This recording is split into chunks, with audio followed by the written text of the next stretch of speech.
Well, here it is, another week of Canadian hopes, and I got to tell you, it's going to be an interesting week. We'll talk about the World Baseball Classic today, and I've had a chance to watch a few games, and we'll talk about that in a minute. But we'll start with the team that stirs the drink for Maple Leaf, this Maple Leaf show. They are the blue and white Maple Leaf, and I guess Aaron. You know what they say, right? You have to lay in the bed you make. Yeah, and the other saying is you always dance with the lady what brung you. But in this particular case, one day following the NHL trade deadline, OEL, Austin Matthews, and Craig Berube were asked for their takes on the departures. As everybody knows, Nicholas Roy, Scott Lawton, and Bobby McMahon were all moved at the deadline for some picks, which the Leafs desperately needed. But it's a tough day losing teammates, Berube said at Morning Skate. This was before their game against Tampa. They all meant something. They all had a part and a role. The three guys that we lost, I thought, played pretty well. We're going to miss them for sure. Matthews was asked about the impact of Lawton and McMahon, two teammates that he's known for the longest out of the players that were shipped out. Lottie fit in right away. He said he was only here for a year, but he's an incredible guy. And Bobby had a long journey and a long path to get where he is now, but he's an incredible guy and an incredible teammate. Another one who was on the trading block but never actually got moved was OEL, who in the days leading up to the trade deadline made his position very clear about where he wanted to be. Obviously it's a relief and I'm happy. He said, I still believe in this group. I think we can do something special. And it obviously it hasn't gone the way we wanted to, but I still like the pieces that we have. And I still believe in us. That's got to be tough for him, though, knowing that the Leafs tried to move him. According to some of the stuff that I've seen online, reporting from Frege and other NHL insiders, is a lot of teams didn't want to deal with the Maple Leafs because they were just too indecisive.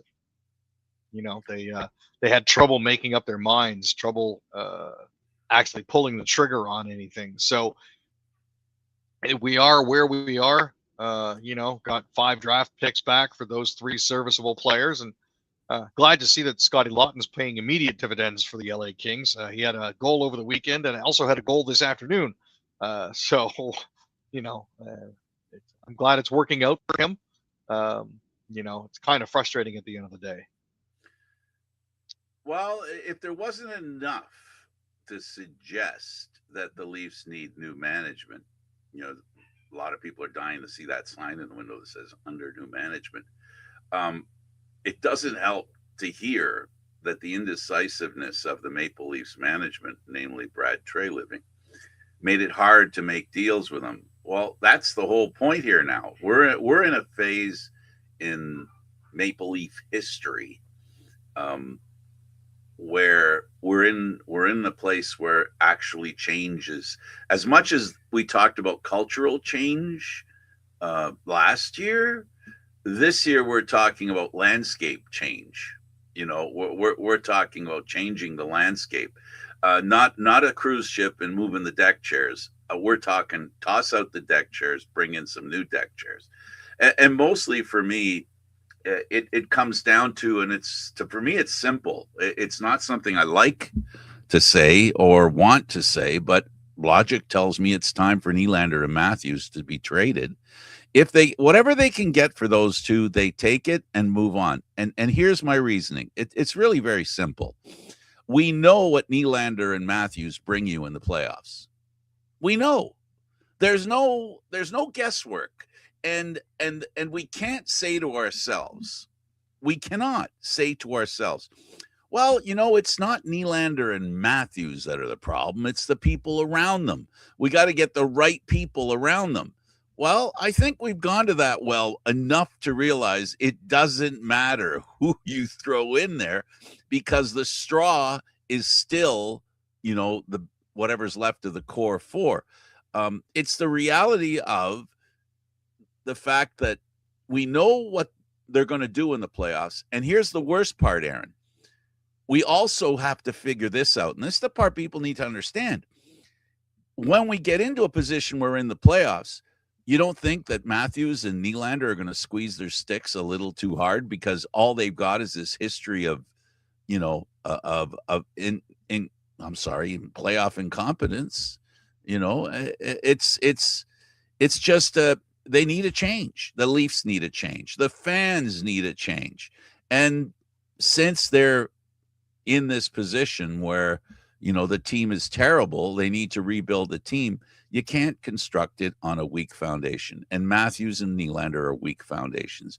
Not because I don't like them, not because I'm just saying so, but because it's what we've seen. We know what happens. We've been down that road. We've seen the result. So it's time to move off those two if they possibly can. And this is why I'm saying, on top of what you said there, where, Treliving's indecisiveness is a problem from the other side. Well, it's a bigger problem from the inside. And, I find Puckpedia's choice of a boat anchor next to players with no movement clauses is unfortunately pretty apt. With the fact that Matthews is getting $13.25 million a year, Nylander's getting 11.5, Matty Nyes is getting 7.75, and Tavares is getting $4.39 million, $3.89 a year. Those four players make up the vast majority of the money that they're currently laying out. Three of the four have boat anchors next to them, which means it's going to be really hard to move them. John Tavares has been dollar for value the best bargain signing of the bunch. I'm glad that he took the pay cut from $11 million a year. Yeah. Last year. Yeah. Not this year. But, year. With Nylander and Matty Nyes tied up until 2032 and 2031, respectively, moving these guys and getting anything in return for them, realizing that the Leafs are going into a rebuilding phase, is going to be incredibly difficult. So, addition by subtraction. That should be the theme song for this organization. Addition by subtraction. Matthews is a wonderful talent, but one I'd like to see elsewhere. And the same thing for Nylander.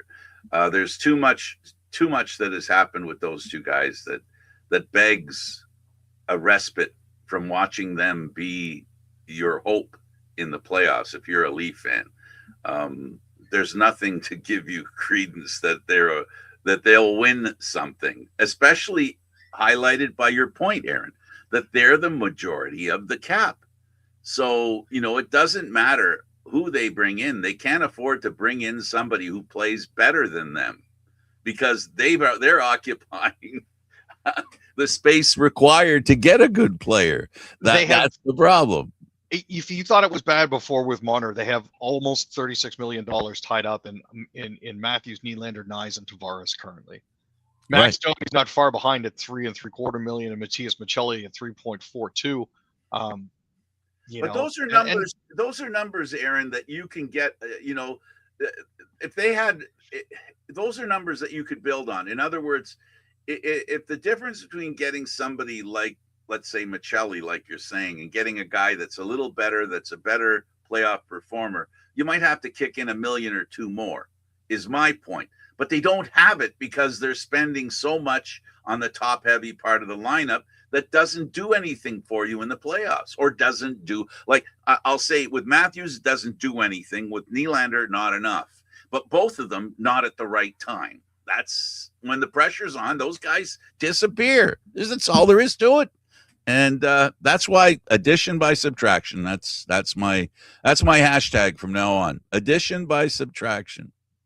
No, I hear you. And I'll be honest, the fact that we've got another $12 million tied up in Morgan Riley and Christopher Tanev, love me Christopher Tanev when he's healthy. Problem is, dude ain't, and he's not going to be ready until September of next year. He might not make the start of training camp if he experiences any setbacks or concussion issues or anything else like that. That's not his fault. Nobody. No. I understand that, but when he's healthy, he's a dynamic asset. But I get it. No, but this is the misfortune, and if he was healthy for the playoffs last year, there might have been a different result because he could have helped stop one goal, and one goal would have made a difference in that series for the Maple Leafs, right? So yeah, it was close. That could have been the difference. Yeah. So at the end of the day, here we go. players that need to stay healthy, players that need to perform. They just don't exist in the Leaf lineup right now. And I feel bad for Nyes. You know, I said to you before that he was getting overpaid. I would never have paid more than $4 or $5 million for that guy. I would never have paid more than that. And for him to want more than that, they would have been better off to jettison him and send a message, because I want to call the players bluffs. All right. Here's the thing. I want to call Matthews, Nylander, Riley, Tavares, and all these guys that say they want to be a Maple Leaf. I want to call their bluff. I want to call their bluff. So what they should have done was they should have said, you want to be a Maple Leaf, this is what you're going to get paid, because we want to have money to bring in other players. If they said yes, which they didn't, because I think their contracts speak to how much they want to be a Maple Leaf, because they're getting paid more as a Maple Leaf than they would if they went elsewhere. And that's the part that irritates me more than anything. This I want to be a Maple Leaf thing. It's time for management to pull that thread really hard and stop with the bullshit that we hear in the media that these guys want to be Maple Leafs. Show me you want to be a Maple. If you want to be a Maple Leaf, then charge like you would on a team you want to be a part of. But they made the choice. It was about money, not about team. So this is and the other issue that we're running into here. Sorry, go ahead, Frank. Didn't mean to No, I'm done. I'm done. That was it. I was going to say the other issue that we're running into here is this team is currently rudderless. There's no direction being provided by Treliving. There's no leadership. You know, there's a guy running around with a C on his chest that isn't leading this team. You know, all he can tell us is how disappointed he is. There's no solution. There's no on the ice leadership. You know, it goes back to what we learned years ago. You know, for those of us that have followed, and we went through that phase where people would say things like, well, he's a good leader in the room. F the room. Who cares how good he is in the room? I want to see the guys that lead on the ice. That's who I want to see. Bullshit. Call bullshit on it. Let's see the leaders on the ice. And the Leafs do not have any leaders on the ice right now. Who's leading this team right now anyway? Machelli? 3 goals in 3 straight games? Is he the guy you're expecting to lead this team out of the wilderness? You know, they've got until summer 2027, which is sooner than you think. You know, I mean, his contract comes up 2028. They're going to have to try to start deciding what they're going to do with that $13.25 million contract that they've given him, and the results they've seen so far. They're going to get nothing. They're going to get nothing for him. Yeah. They're going to, if Treliving's in charge, they're going to get nothing for him. Which brings me to my favorite phrase right now.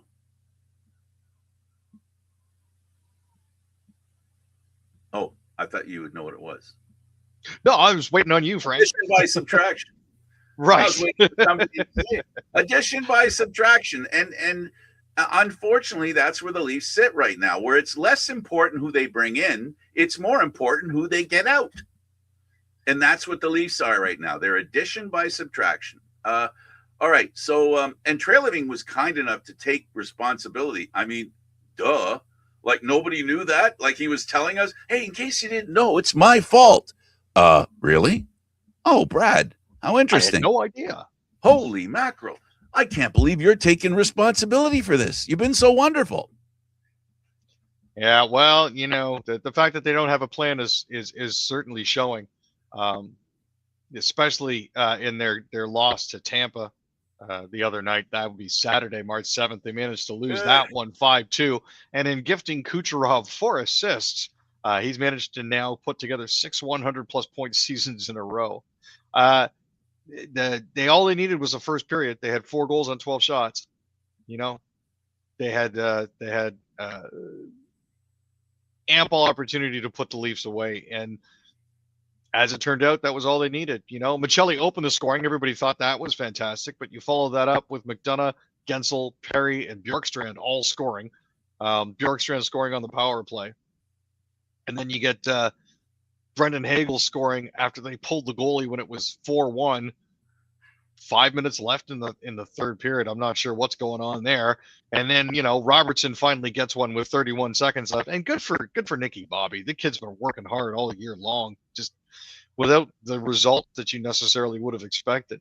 And they got outshot, they got outplayed, they got outchanced.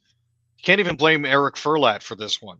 As much as you want to blame the referee, it just Kucherov and Gensel both deserve their first and second stars. The only reason Michelli got one is because you can't get skunked on home ice. So somebody had to get it for the Maple Leafs, and you may as well give it to the guy that's opened the scoring and is on a bit of a scoring streak. So, but absolutely. man, absolutely.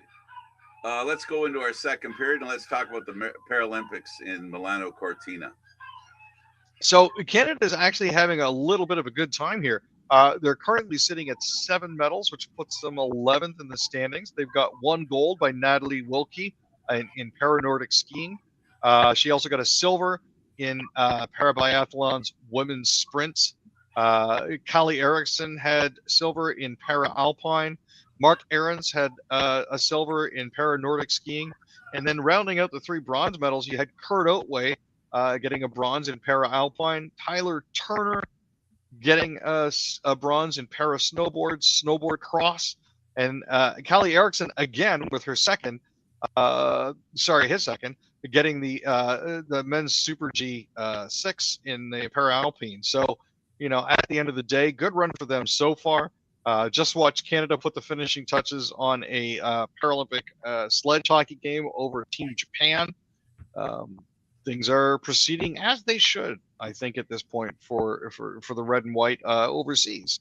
So glad to see that. Sorry, I have 2 puppies and I have 2 parents, and they're all howling because I'm in here and there's nobody out there to play with them.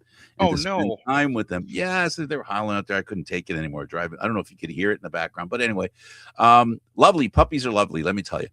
Let's go to the World Baseball Classic. I'll start by saying this, and then you can talk about the game. Oh, God. That game against Panama. Oh, my God. Yeah, I just so close. Unfortunately, they kind of came up a little bit short in that one. They fell into a 2-run hole in Puerto Rico, cut their deficit back to a single run after that huge RBI double from Owen Casey in the 8th inning. Thought there might have been hope, but that was as close to catching Panama as they got. After a rain delay in the 9th inning, Panama held on to grab a 4-3 win to end the night. That was Panama's first win in pool play and dropped Canada to 1-1. In other news, Mexico absolutely pants Brazil 16-0. They ended early with a 2-run shot from Julian Ornelas in the 6th inning after a stellar start in the round from pitch for Taijuan Walker. Former Blue Jay. Mexico carried a no-hitter well into the 5th, too, and allowed just 3 hits on the night. Israel beat Nicaragua 5-0, but was later eliminated earlier today from the World Baseball Classic. So that's their stint there done. Cuba beat Colombia 7-2. Italy beat Great Britain 7-4. Dominican Republic beat the Netherlands 12-1. Japan beat Australia 4-3. As it currently stands, I think the United States is one of the few teams left that are still perfect. But you'd expect them to do well because it's their national pastime. Anything less than a gold medal in this, I think, would have to be a big disappointment for them. Let's talk about the Jays. So Addison Barger's at it again. He hit a solo shot and added a 2-run single to knock in 3. As the Blue Jays, in a split squad game, won 5-0 over the Detroit Tigers on Sunday. He opened the scoring in the 2nd inning with his 2nd homer of the spring. Kevin Gausman allowed 3 hits over 3 in the 3rd and had 3 strikeouts. On the other split squad game, Toronto shut out the Baltimore Orioles 1-0. Jesus Sanchez drove in Arjun Nimala in the 3rd inning for the game's lone run, and Cody Ponce threw 3 hitless innings for the Blue Jays. So good news for their draft pick out of India, Arjun Nimala. Glad to see him having a little bit of success there. If he doesn't get in, I hope he has some success either in Dunedin or with the Buffalo Bison. Tell us about the Raptors, Aaron. They laid an absolute pantsing on the Cooper Flag and the Mavericks. They won that one 122-92. The Mavericks were barely over 40% from the field. 20% on three-pointers, committed 10 more turnovers than the Raptors, and couldn't take advantage of their edge and size in most positions. Now, Cooper Flagg had 17 points, 7 rebounds, and 6 assists, but Barrett had a pretty decent game himself. At the end of the day, just didn't look like they had their horses to bring it home. So Raptors next game will be interesting. We're getting towards the end of the season here, so things are naturally tightening up. So we'll have to see who they get back off injury and how well they do. And with TFC, a good score, 1-0, something they've been able to do this season so far that they weren't able to do last season. That is put the ball in the net. I know one goal isn't much, but when your defense plays a clean sheet, one goal is plenty. Yeah, and it all happened. It all started with Cincinnati goaltender Roman Celentano tossing the ball straight to Richie Laria.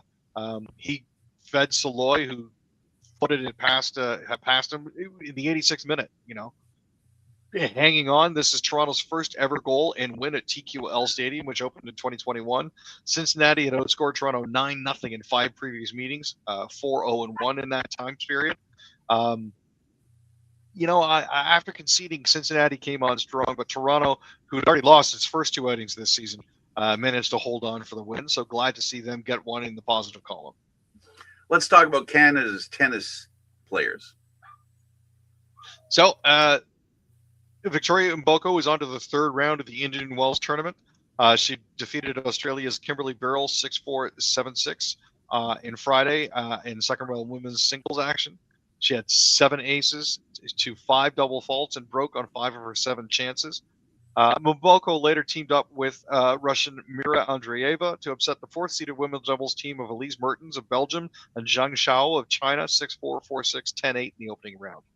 Felix Auger-Aliassime defeated wildcard Gael Monfils 6-7, 6-3, 6-4 in a match that took 2 hours and 17 minutes to play, and then unfortunately had to put away another Canadian, Diallo, to continue advancing. Shapovalov of Richmond Hill bounced Thomas Martin Echeverry of Argentina 6-3, 2-6, 7-6 in a marathon. That one took 2 hours and 39 minutes. He was going to be facing Yannick Sinner of Italy in the round of 32 men's singles. So all good things at that point. We'll see how everything pans out for the rest of the week and keep everyone updated. Okay, let's get as lightning round as we can. F1. Interesting race. Piastri didn't make it to the start. Max managed to move from 20th to 5th. And it was a Mercedes-Benz lockout at the front with Russell and Antonelli winning, followed by Leclerc and Hamilton, who still hasn't had a podium. A bit distressing, but at the end of the day, fun race, lots of lead changes. Habs. Still 2 points after being dominated by the LA Kings. So, at the end of the day, they managed to steal that one. Slavkovsky played well. He's been absolutely fantastic since he's come back from the Olympics for them. Jacob Dobish played spectacularly as well. They're now heading back home for what will be another tiring week featuring a couple of back-to-backs, including one against Toronto a little later in the week. How about those Sens? 4 points back, Aaron. Yeah, and you know what? 4 goals in the first couple of periods actually helped them win 7-4. I saw they were up 7-2 late in the third period. It looks like in garbage time they managed to get some back. Tyler Clevin, Dylan Cousins, and Michael Amadio scored. Linus Ullmark made 17 saves to help Ottawa improve to 3-1 on a 5-game road trip. And Shane Pinto had a goal and 2 assists. And the Flames proved that there is such a thing as addition by subtraction. Yeah, even after sending away Nazem Kadri with the players that came back the other way, Mackenzie Weegar was out as well. They were led by Joel Farabee and Ryan Strome. So, good news for them. They ended up managing to take the win 5-4 over the Hurricanes. It was a little bit touch and go, but at the end of the day, they came out on top. Golden Knights beat Oilers. Yeah, the Oilers managed to beat the Knights 4-2. Las Vegas has now lost 5 of their last 6 games. They've lost 15 out of their last 16 games against teams in playoff positions, which is slightly concerning. at least for the fact that they were pinning their hopes on getting Marner to take them to the promised land. So we'll see how everything pans out for them. The stars are starting to align the way they don't want to. And the game of the week, probably the month, and even possibly the year, the Sabres and the Tampa Bay Lightning. Yeah, in this one, there was a grand total of 102 penalty minutes, 17 penalties for the Tampa Bay Lightning, 11 penalties for the Buffalo Sabres. The box was absolutely full. And another incident that came out of this, Brendan Hagel was assessed a $5,000 fine for jumping Rasmus Anderson from behind. So wasn't that a high stick? No, there was a little bit of pushing and shoving and in front of the net, and then Rasmus Anderson decided he didn't want any part of it, and Hagel jumped him from behind and started punching him while he was on the ground. So he got a $5,000 fine for that. But at the end of the day, 8-7 for Buffalo. Great to see. They're now in first place in their division. The Atlantic Division is a horror story once again, but different participants. Florida and the Leafs out. Buffalo, Montreal, and Ottawa could be in, at least in the wild card. I really like Buffalo. I mean, I don't like Buffalo, the place, but the team's pretty good. I like the team. With 84 points, they're 2 points clear of the Tampa Bay Lightning, and they're 5 points clear of the Detroit Red Wings. That was definitely a game. And as it currently stands, Buffalo's actually sitting now 5th overall in the league behind Minnesota, Carolina, Dallas, and Colorado. So this is shaping up to be a really interesting lead up to the playoffs. General manager takes over, makes no changes, but it looks like a completely different team. I get the feeling it might have been Kevin. Aaron, I say this all the time, is that leadership is everything, and I'm wondering to myself, and this is why, there was a time there in November, late November, early December, I was on David's show talking about maybe they should get a new coach. I really felt that was necessary, and I got talked out of it. Because they went on a little bit of a run, right? That December run that they convinced everybody, hey, maybe they got a shot. One of the times they convinced people they had a shot, but it turned out they didn't. And I don't know. Like, again, my new phrase comes into play: subtraction by addition by subtraction. And that's what Buffalo did. They got rid of the GM, and that's all. They only got rid of the GM, and it was two different teams. It's amazing the difference the Sabres were prior to Kevin Adams leaving. And they're talking about, people are asking if he'd be a good replacement for the Leafs. God, no. Get people who win. That's what we're looking for here. That's what Leaf fans deserve. Guys that know how to win. Or women. I mean, as far as I'm concerned, the door's wide open for anybody that can orchestrate player movement or player attitude that leads to wins. And that last part's important too. You know what? Honestly, from your lips to management's ears, I hope somebody sees this and takes it to heart, because, oh my God. And here's the funny thing. Us fans have been pointing out the flaws and deficiencies in this team for years, but nobody listens to people on social media. Aaron, here is this is the problem. When you can actually look in the mirror and say, I could run that team better than the Leaf management can. When I can say that, that's not me saying I'm smart, or that means the bar is really effing low. That's what that means. If I can actually look in the mirror and honestly look at myself and say, the things I said all these past few years, if they would have done it, because now they're admitting people are admitting those are the mistakes that were made. Like we're talking 4 years later about mistakes that were made 4 years prior. And I, kicking and screaming, didn't want to see those moves being made, but they were.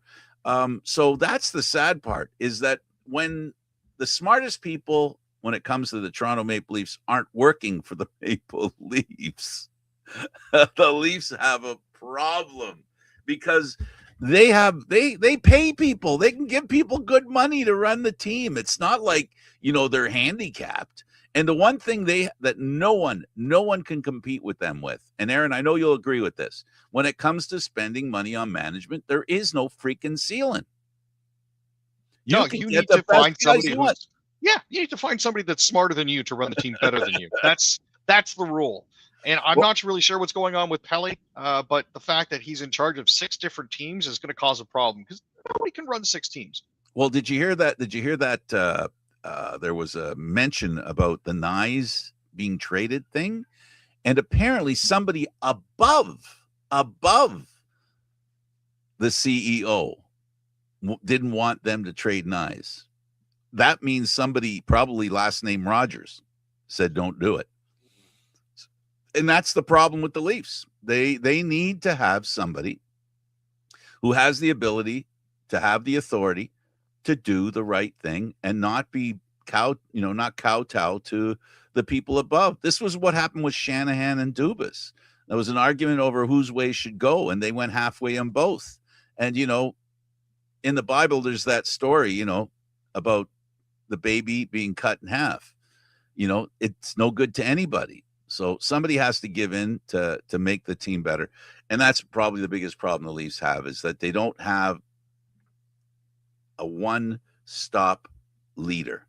The buck does not stop in one place in Toronto. It stops in too many. Yeah, and that I think is really the issue. And the whole deal with the Matty Nyes trade was, if you get an offer you can't refuse, then don't refuse it. But apparently go ahead. Apparently they didn't get an offer that they couldn't refuse. So, at the end of the day, if you want to try to trade somebody and it's not a market for sellers, then that's an issue. But according to most folks, this was a market for sellers, and Toronto couldn't capitalize on that. So here we are. Hopefully, here's what I'll say, what I'll take out of this experience with Nyes. Hopefully it's a prelude to what happens this summer, because a shot has been put across the bow of Matthews and Nylander, that if Nyes, the latest great hope that the Leafs have, is up for sale, then they are. And this team will be a better team without Nylander and Matthews. That's a promise I can make to all of you. And to say that they're a better team, they could be a better team without him, is the same situation with a low bar, when I can be smarter than Leaf management. Not because I'm smart, and not because the team is going to be that much better. It just won't be that bad. How much worse can this team be? The team with Matthews and Nylander, or a team without Matthews and Nylander? How much worse can that team be? Is my question. Well, let's hope that the team has the stones to get something done over the course of the summer.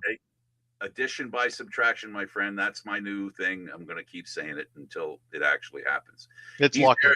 He's Aaron William Freeland. I'm a subtraction, addition by subtraction. We'll see you now Wednesday. Have a great time, everybody. Enjoy the week.